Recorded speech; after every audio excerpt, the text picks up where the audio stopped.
My name is Jonathan Pruitt. I am the Environmental Justice Program Coordinator at Catholic Charities Diocese of Stockton, here to provide an interview series as part of our Earth Day, virtual Earth Day 2021.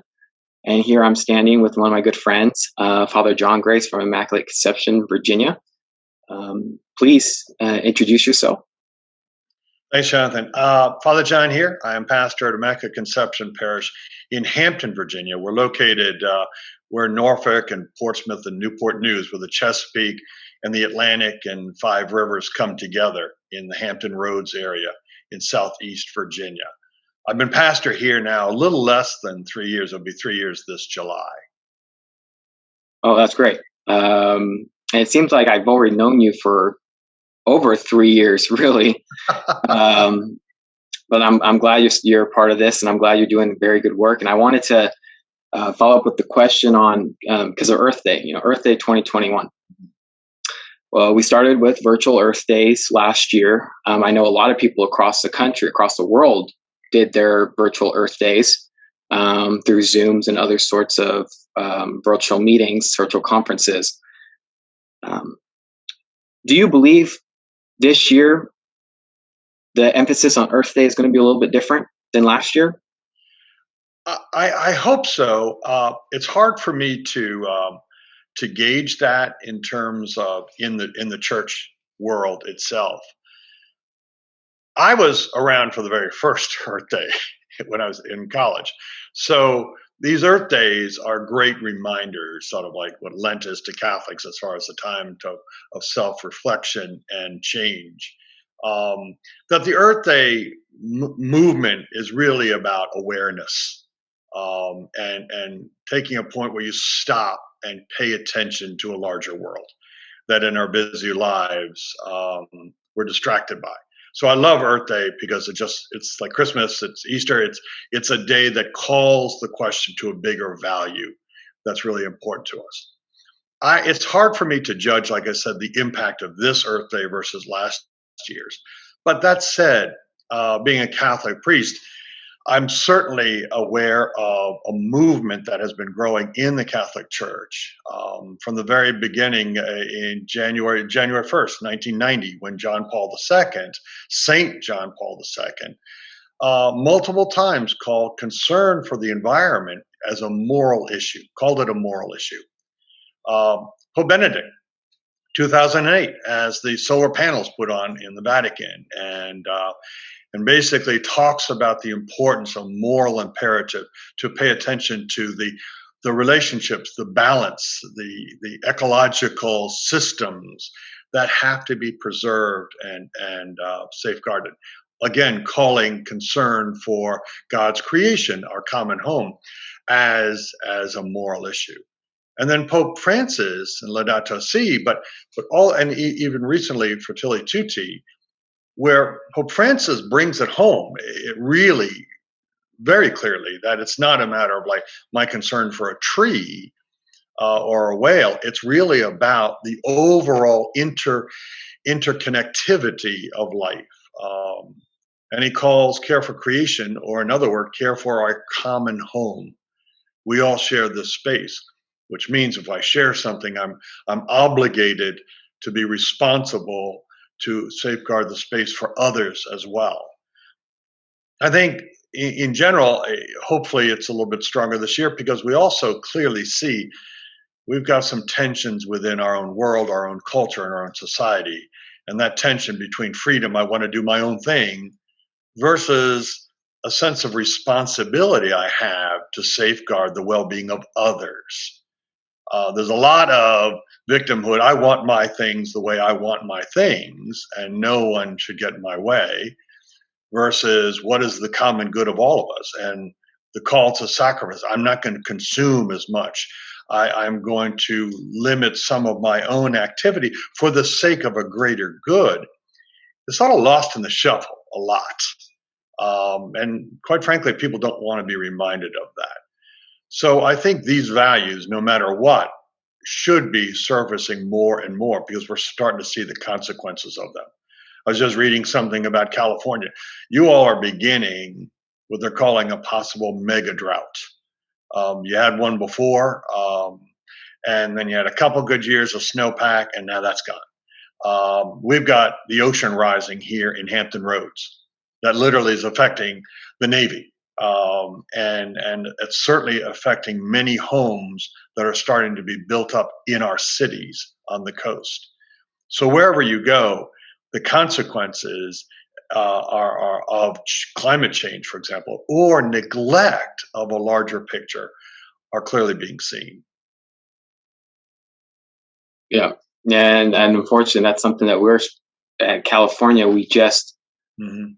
we didn't realize, or I think a few people don't realize, and then this, all of a sudden you find out that we're in we're in April, and technically we should already still be wet. We should already Mhm. still be experiencing a lot of snow, and snowpack, and unfortunately, it's so low to the point where that gives scientifically a future projection of exactly where we're going to be down the road.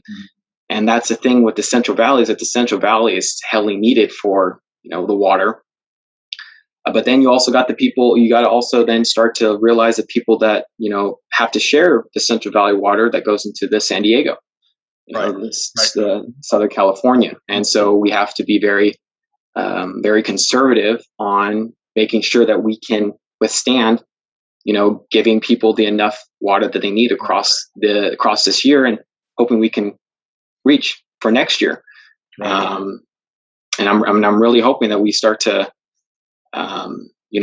more funding with the new administration, more infrastructure planning, because I think that's in California. California is not the only one is really going to be impacted with climate change, and I think there's just a lot of things that need to go into funding to mitigate those issues. Mhm. So I guess the next question I have is for you in terms of Earth Day. So far, you've done a lot of projects, and I think it's very, very key and important to showcase those sort of projects. And Mhm. if you would be willing to discuss the very first one, and how that led, and going from there, following, what were the next projects you've had going? Absolutely. Uh, 2.5 years ago, when I arrived from Michigan, here in Hampton, we have a big church, nice big flat roof, um, and it was really hot. And I'm looking at my energy costs. I'm a pastor, so I look at the budgets, staff costs, all these kinds of things. So I was really curious, moving from higher education and giving talks on Laudato Si, for example, to students and interested groups there on campus. Now I'm a pastor. How can I apply this in a real world? And a series of events and relationships that I was able to create, and with Catholic Energies, with Catholic Climate Covenant, um, that I was able to advance the idea of, could we go solar? I even, to the point where I presented all the masses. And everybody goes, well, yeah, I've got a flat roof. We're not doing anything with it, and let's see. And there was some economic opportunity zones and some partnerships in terms of a fundraiser that would invest in the solar panels. We don't actually own them. An investment group owns them, so they become our power company. So, as you can imagine, everybody in the world is very pragmatic. And the number one thing I got from a lot of parishioners was, and the diocese themselves, oh, good, you're going to save money. Like, that's it. I'm all for saving money. I'm all for the proper stewardship of people's financial gifts. But that is not the end goal, simply to save money. What do you do with save money? You spend it somewhere else. I keep on saying publicly, I said, yes, saving money is important, but reducing our contribution to greenhouse gases is actually more important. We are not going to be part of the problem. We're going to be part of a solution. And the third thing is giving witness that the church can actively engage for the good of the world in this caring for our creation. To reduce everything simply to money was very myopic. And the fact that over time we have been able to not produce 210 tons of CO2 is a good thing. And the fact that we did this, other churches started looking at their own property and say, we needed a model to show us the way. We got one in Immaculate Conception. We're going to do it too. So another handful of parishes have gone solar since we did. Frugal use of resources, clearing the air and not being a contributing factor to greenhouse gases, and setting an example, a model for others to follow. And these were really the three things behind it. It also put in front of us the idea that we are not a neutral community. We're not neutral in this. It's not an issue that other people are having. We're part of the conversation too by our choices. So as we move through, and I made a big deal out of this, that once we did this, that I wanted this to be the beginning, not a concluding project, because you know how we all tend to live in project mode, but rather to sort of extend our attitudes about awareness of the environmental issues, our use of resources, waste, whatever it might be, proper stewardship of resources would always be part of what we do as a parish across the board. Well, a side thing happened. We have a Sunday supper. We feed a few hundred people every week. We've been doing it for 6 years or so. A lot of the elderly, a lot of the homeless and whatnot. And one of the people in the kitchen was telling me about they're starting to save a lot more money. And I said, why is that? Well, we're not buying all the styrofoam and things like that. And they've sort of moved away from trash. I didn't ask them to do that. But in all the conversation about solar, they started rethinking about what they were doing as a group. And they took it upon themselves. As a result, they have more resources to do their mission, that is to feed the needy. And this is what I was hoping would happen, that there would be an awareness that people would take the initiative in small ways in parish life and in their own homeland. Several parishioners now have solar panels on their houses because of what they saw us do. Now, we're not in California, we're in Virginia, so it's not as big a deal in Virginia, and the economics in terms of our power company is not the best, but it's still positive. As we moved from the solar, my model was Rome itself. When they put the solar panels up in Vatican City, they also bought a forest in eastern Hungary to offset the rest of their carbon footprint. I found a group, thanks to Catholic Climate Covenant, that helped me resource, because I was looking around for where can we do carbon offsetting. And so the other criteria for us was not just planting trees, but planting trees in communities that need the income, planting trees in land that had been degraded and destroyed and eroded. And so through this organization TIST, we were able to partner with them. And a couple of their key leaders in Kenya are very involved in their Catholic churches. And so even the folks at TIST who are not Catholic, they read Laudato Si. And they also read Pope Francis' Fratelli Tutti, the idea of a fraternal bond that all human beings have beyond our borders. And so the community in Kenya received 5,000 trees from us, because after we went solar and the air, then we went to the land. And they locally, we don't do it, they locally determine which trees go where. The model is small clusters, small groups of 12 and then 15 and then a cluster of 100. And it's all locally driven and managed. And that's the neat thing about it. So they have about 100,000 farmer network in Kenya, in India, Tanzania, and in Uganda. And it's great partnering with them, and they send us pictures of them in their church. We send pictures. Meanwhile, in our own property, we planted 5 trees.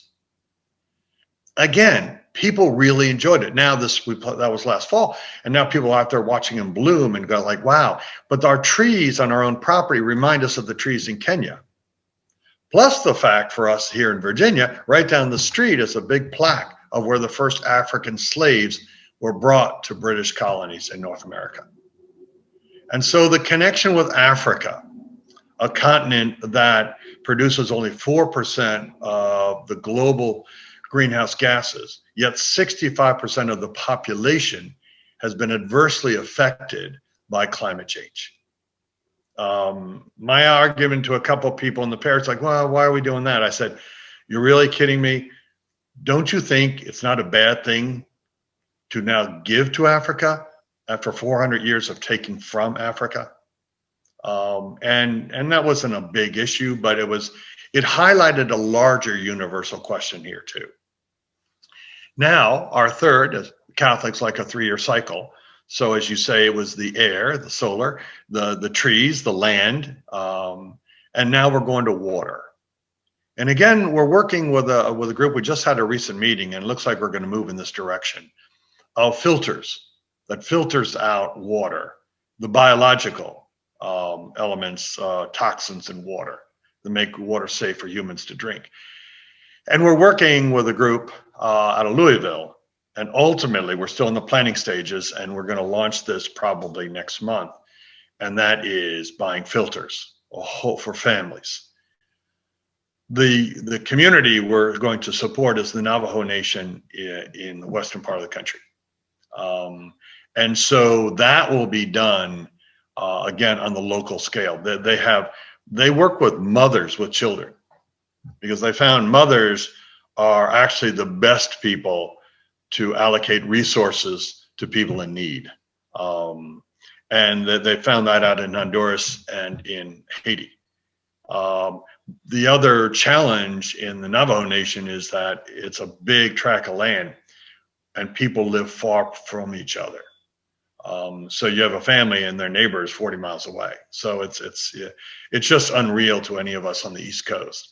So being a partner there, and again, the community there are the First Americans, the indigenous, the First Nation. And so what I'm also looking to do is that not only do we have this large scale of land and air and water, but you also see a pattern in terms of people. Africa, the Native Americans here. Meanwhile, all this time we're buying fair trade coffee that's coming from Central America, from Oaxaca, Mexico, and from South America. In terms of the economic justice there of support. Quite frankly, if a local farmer in Honduras can make a living off selling coffee because he doesn't have a lot of middlemen taking away the profit, he's going to be able to provide for his family. And guess what?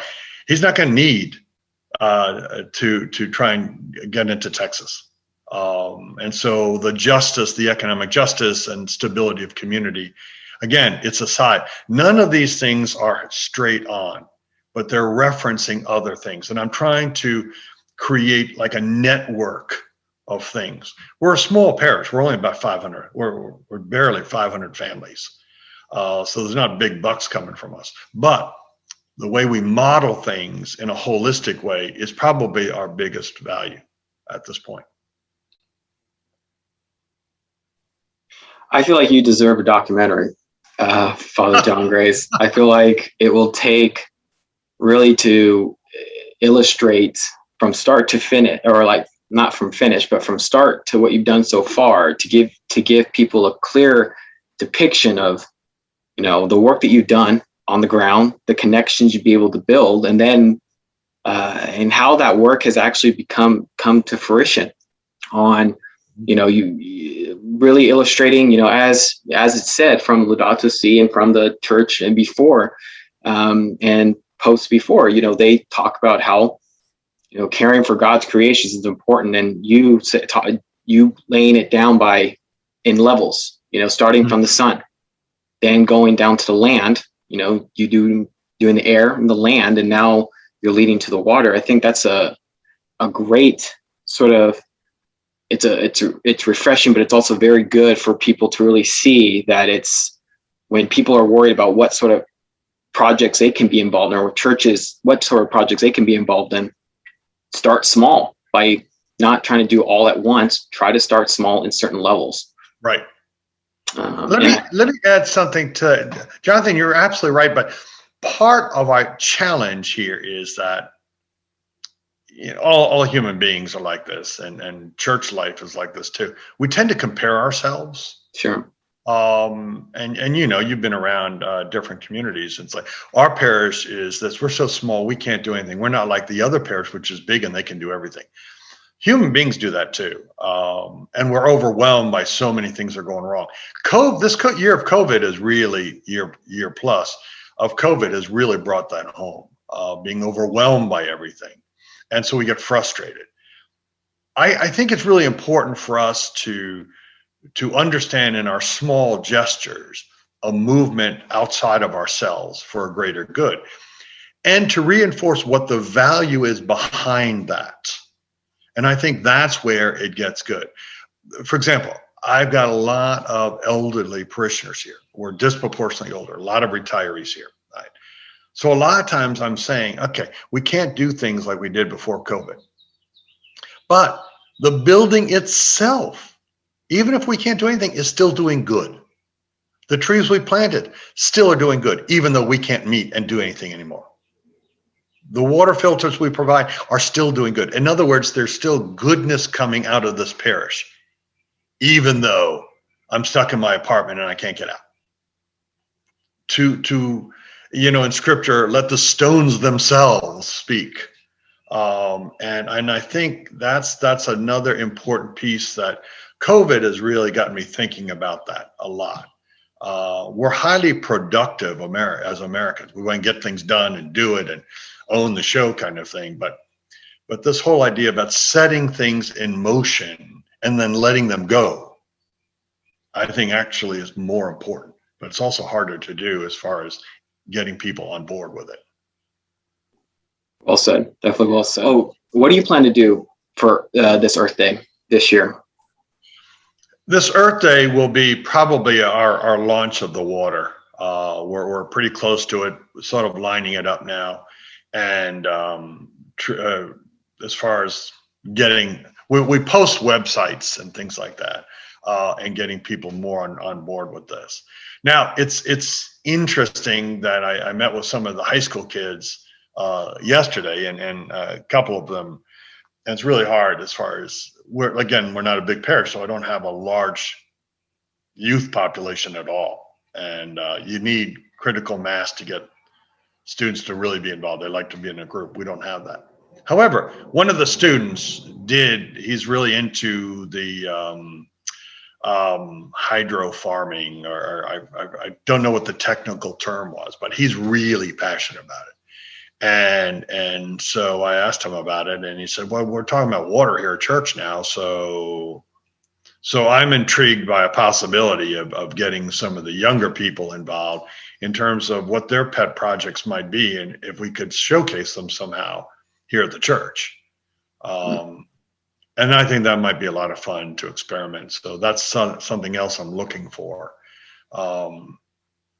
We're doing land use stuff on the Eastern Shore with a potato project. But again, that's small, and that hasn't been developed yet either. Mm-hmm.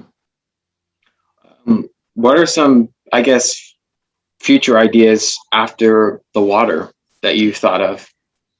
Well, that's an interesting thing. It's the criteria we have is that so we've been partnering, which I think is a very important thing. It's not our project, but it's going to be interesting to I've demonstrated how to do it. It'd be interesting to see what parishioners sort of like. Hey, I got some more ideas.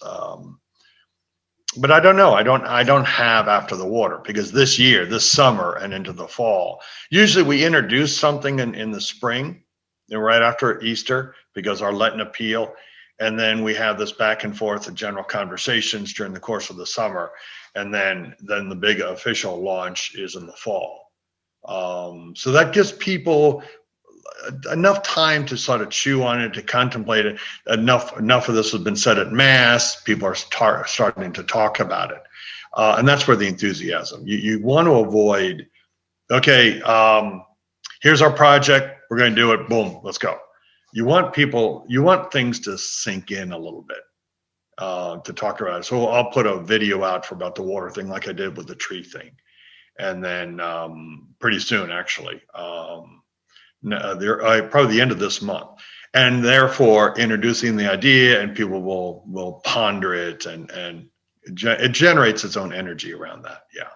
The criteria we have, of course, is it must be, so far our partnerships have always been well-established groups that have a track record of success, and are driven by Catholic social teaching.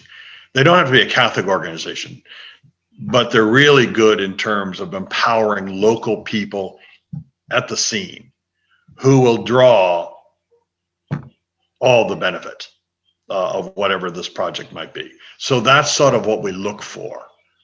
It's human beings, the poor who have been negatively affected by the environment and are now, the environment is changing because of partnerships, but they're controlling how that change takes place. So that's sort of the criteria we have for groups. Here's a good example about the water. Here's a good thing about the discernment. For example, I was really looking at one, in terms of water out west, and they have this whole system that's all over the place. They put big plastic containers, 1,500-gallon containers in the land, and so people can be drawing that out. Well, if you keep water in a container for a long enough time, it starts to go bad. Things are going to grow in it. And that's why we sort of moved to the filter idea. And so that's where our conversations about the Care for Creation team sort of processes a lot of this stuff. So that's where we found this other group. So there is a whole process to this thing. So. Well, that's all the questions I have. Are there any last things you would like to talk about? Anything you'd like to plug in that the viewers should know about?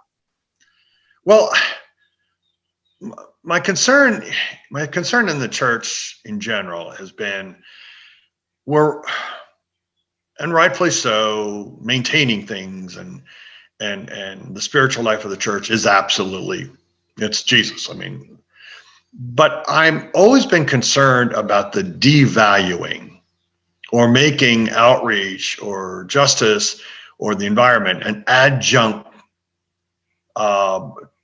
topic attached somehow, like a trailer off to the back in terms of the life of the church that is simply run by this small group of people that are just really, they love the world and that's it, but are completely irrelevant to the rest of the church body. That's a huge concern. And looking at the world we live in, how we are becoming more and more myopic, more tied to our smaller circles. We're more cliquey, more defensive, and we don't know how to address big issues anymore. That's a concern for me, and I don't know how to get at it. But as we go down the line, now part of that is my age. When I was in college back in the 70s, it's go out and go change the world, and everybody sort of nod their head. Yeah, sure, let's go change the world. There could be a debate of whether or not the world was changed the way we wanted to, but that's another thing. But the energy of youth should be. The question I have is the energy of idealistic youth present in our churches? And that's an energy we really need in the life of the church. But then the world is so different, so it's really a matter of like, how do you preserve yourself? There's so many, in other words, there's so many different issues here, but I think the church, if it's serious about community life, has to include Jesus and the world, not either or. It's a both and. Very, very well said. I definitely agree. And I think,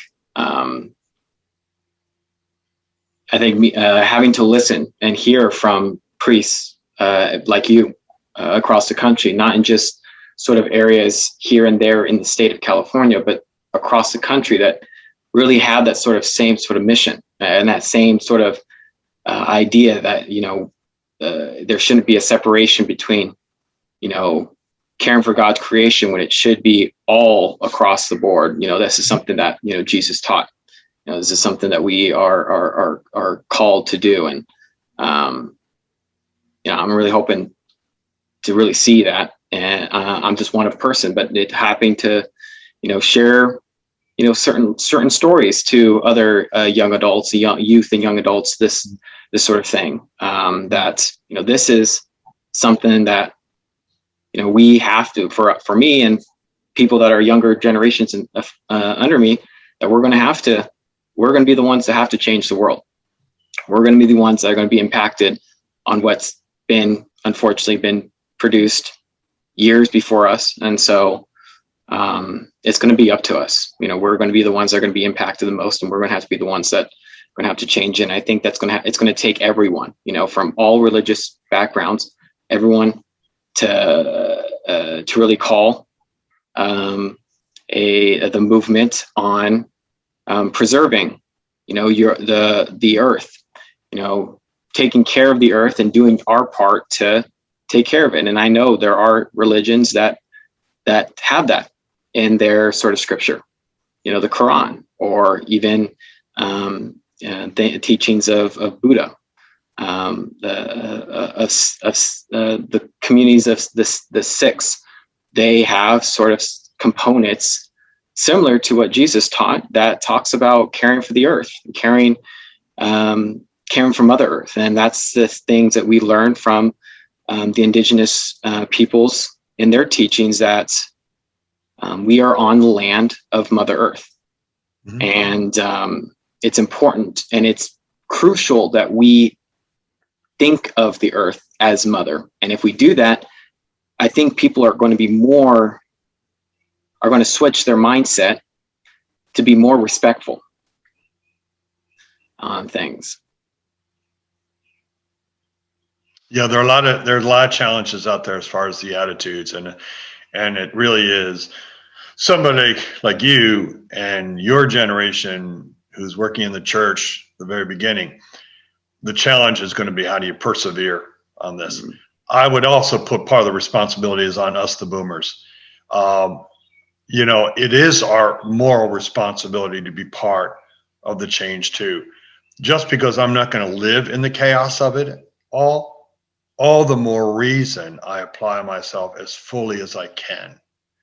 Because what am I saying? Life is about me and my generation, or is life a larger continuum of how God blesses this world with life?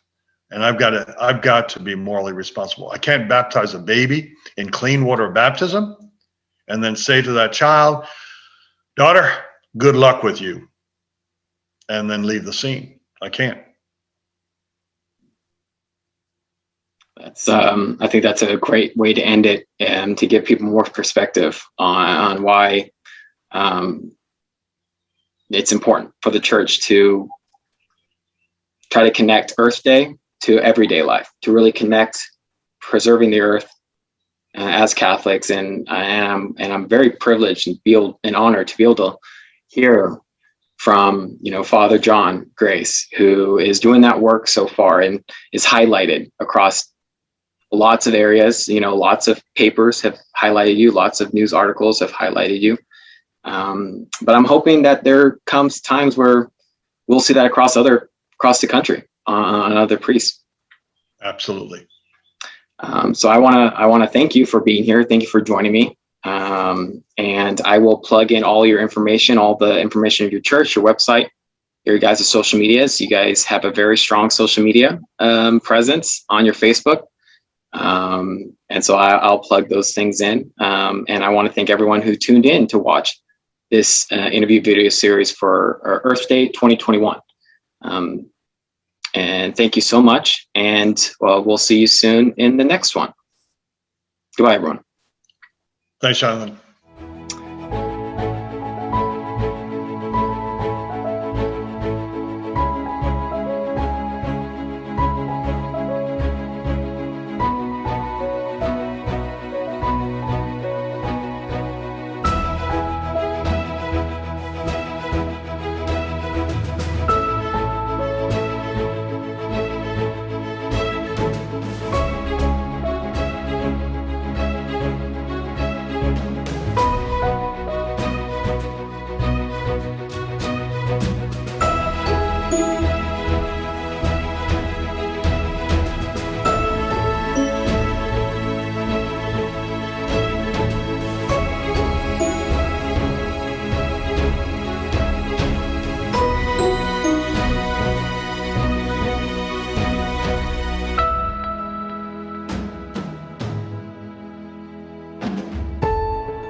I'm Father John Grace. I am currently the pastor at Immaculate Conception Parish in Hampton, Virginia.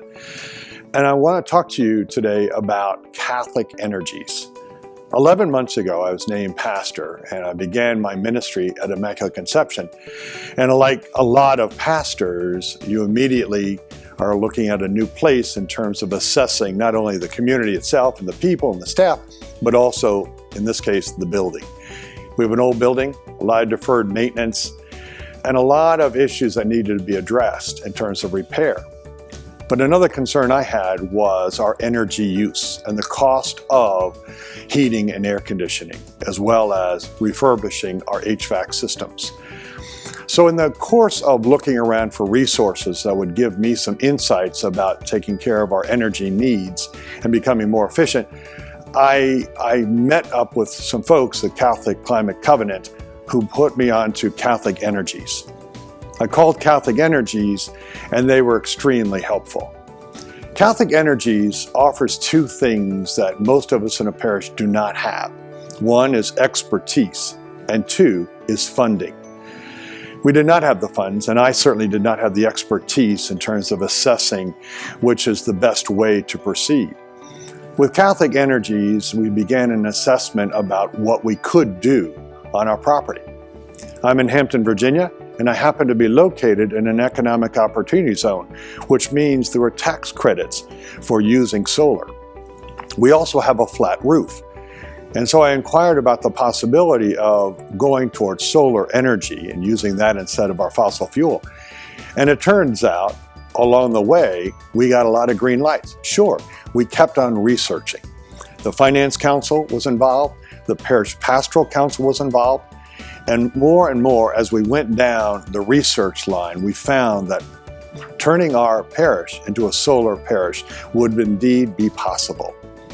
The next step, of course, was to introduce this idea to the parish. And after a series of town meetings as well as presentations at Mass, the affirmation was pretty clear.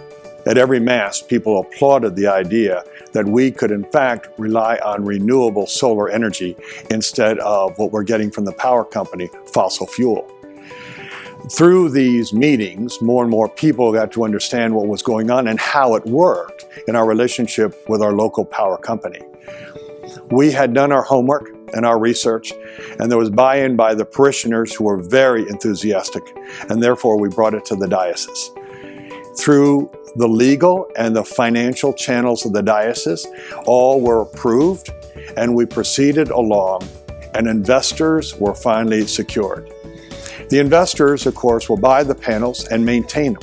Zero cost to the parish, zero cost to maintain them. Our energy costs have dropped by 14%, and in time, that grows even further.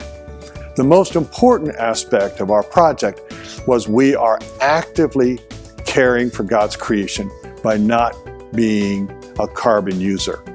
Our greenhouse gases will drop by about 250 tons a year by going solar. This is important for us too, for as we baptize children in the waters of baptism, we also want to make sure they have a clean world in which to live and thrive and enjoy the fullness of God Himself. I highly recommend Catholic Energies, their professionalism, their expertise, and their passion for helping parishes be our best when it comes to caring for God's creation and becoming as independent from fossil fuels as we possibly can. If you're interested in any aspect of energy efficiency or moving to wind or solar, I highly recommend at least consulting the folks at Catholic Energy. They will steer you right, and they will bring you to the resources you need to make a good, well-informed decision. Thank you very much.